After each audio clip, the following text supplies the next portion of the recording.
बच्चों, CLE के CBSE school Chikodi कक्षा 8वीं के ऑनलाइन क्लास में एक बार फिर से आप सभी का स्वागत करती हूँ। पिछले क्लास में बच्चों हम क्रिया के बारे में जानकारी ली है। आज क्रिया के दो भेदों की जानकारी आज हम यहाँ पर पढ़ने वाले हैं। उसमें पहला भेद है सकर्मक क्रिया और दूसरा भेद है अकर्मक क्रिया।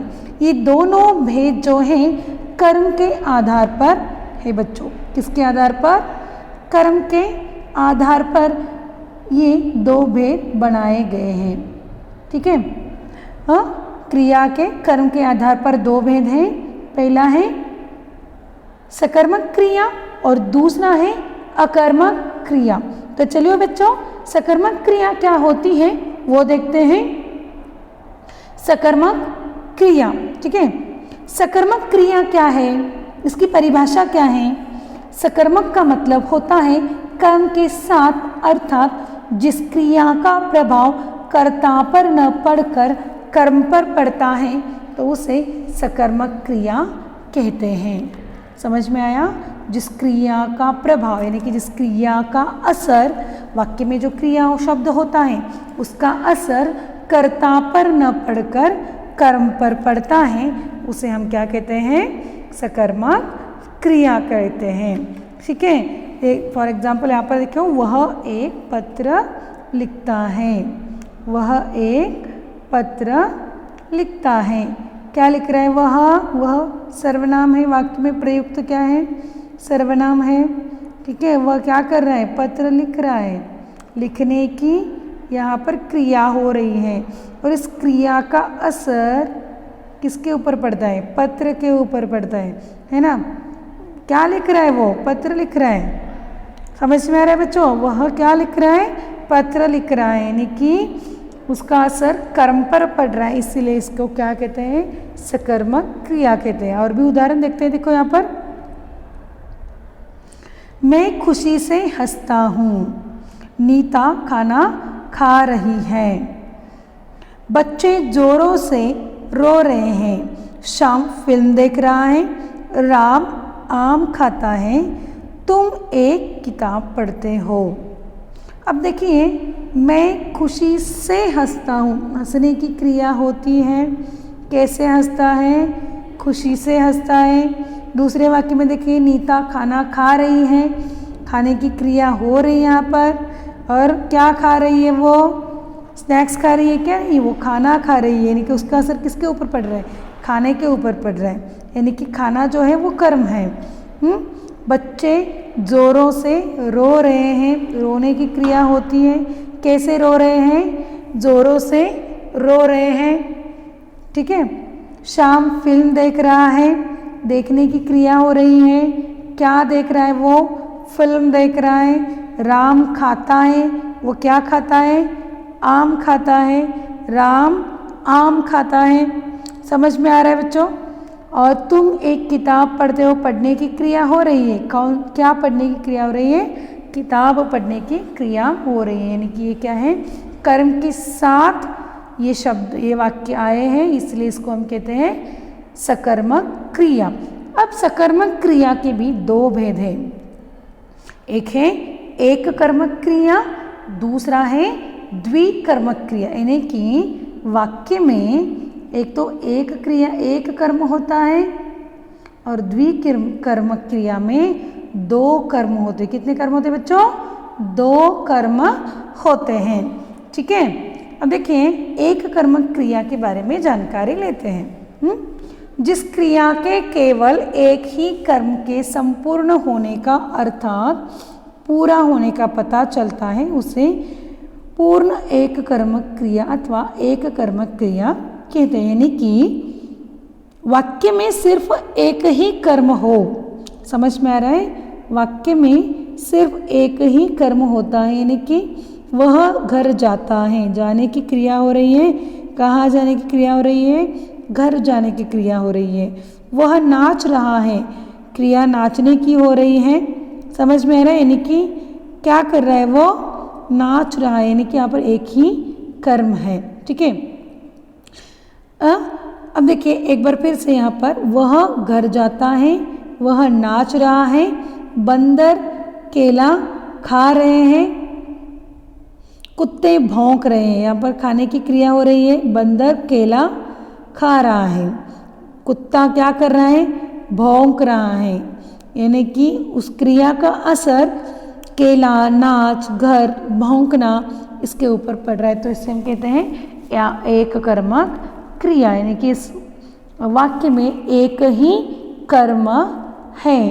कर्म का अर्थ होता है क्रिया का असर जिस शब्द पर पड़ रहा है, क्रिया का फल जिस शब्द पर पड़ रहा है उसे हम कर्म कारक कहते हैं, कर्म कहते हैं। तो यहाँ पर इस क्रिया जो हो रही है, यहाँ पर जाता है, रहा है, खा रहा है, रहे हैं, ये जो क्रिया है इनका असर कौन से शब्द पर पड़ रहा है उसे हम क्या कहते हैं, एक कर्मक क्रिया।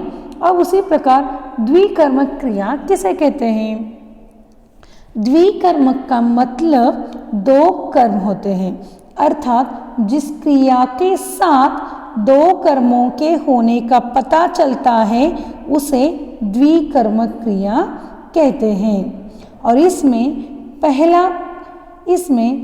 पहला कर्म जो होता है वो प्राणीवाचक होता है और दूसरा कर्म जो होता है वो निर्जीव होता है।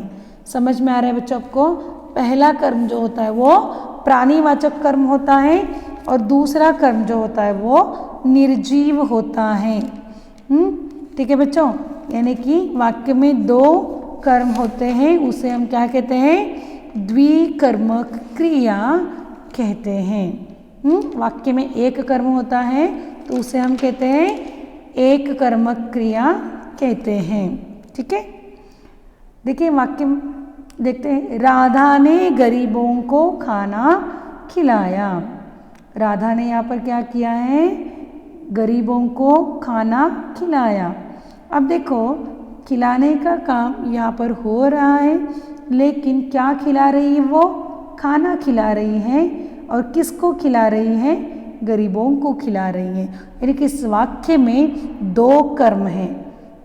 इसका और एक आसान ट्रिक कहने की, वाक्य में जब दो कर्म होते हैं, एक कर्म जो होता है वो होता है क्रिया के पास और दूसरा कर्म जो कारक चिन्ह के सहित होता है।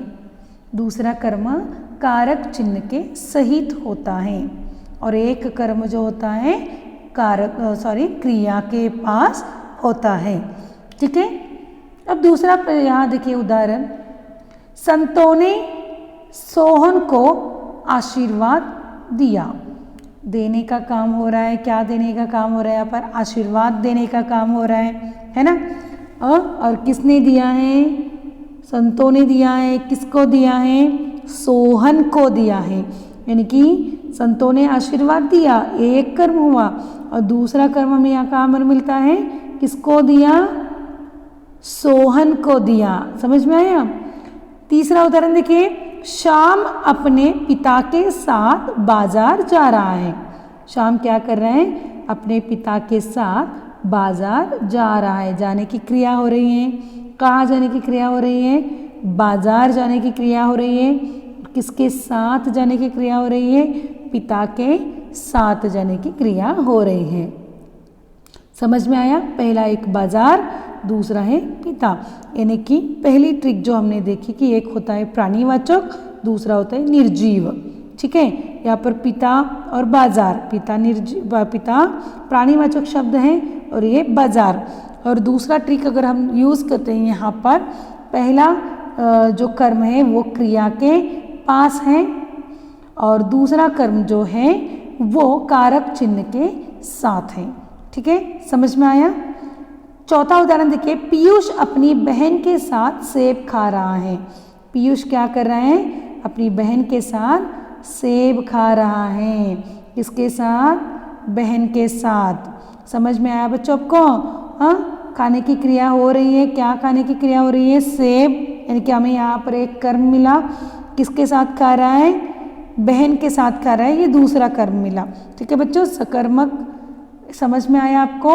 सकर्मक के दो भेद होते हैं, एक कर्मक और द्विकर्मक। एक कर्मक हम किसे कहते हैं, वाक्य में एक ही कर्म हो उसे हम एक कर्मक कहते हैं, और द्विकर्मक किसे कहते हैं, वाक्य में दो कर्म होते हैं उसे द्विकर्मक क्रिया कहते हैं। ठीक है बच्चों। अब अगला प्रकार जो है वो है अकर्मक क्रिया। अकर्मक क्रिया किसे कहते हैं, जिस क्रिया का फल कर्म पर न पड़कर कर्ता पर पड़ता है, यानी कि वाक्य में कर्म ही नहीं होता, क्रिया का फल किसके ऊपर पड़ता है, कर्म के ऊपर न पड़कर कर्ता के ऊपर है। कर्ता कौन होता है, कार्य करने वाला। कर्ता कौन होता है, कार्य करने वाला। कर्म क्या होता है, जिसके ऊपर असर पड़ता है वो कर्म होता है ना।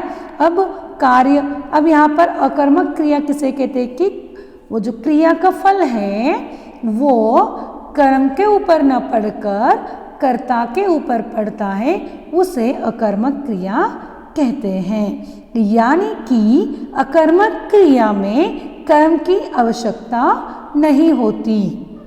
अब उदाहरण देखते हैं, बूंद बूंद करके घड़ा भरता है।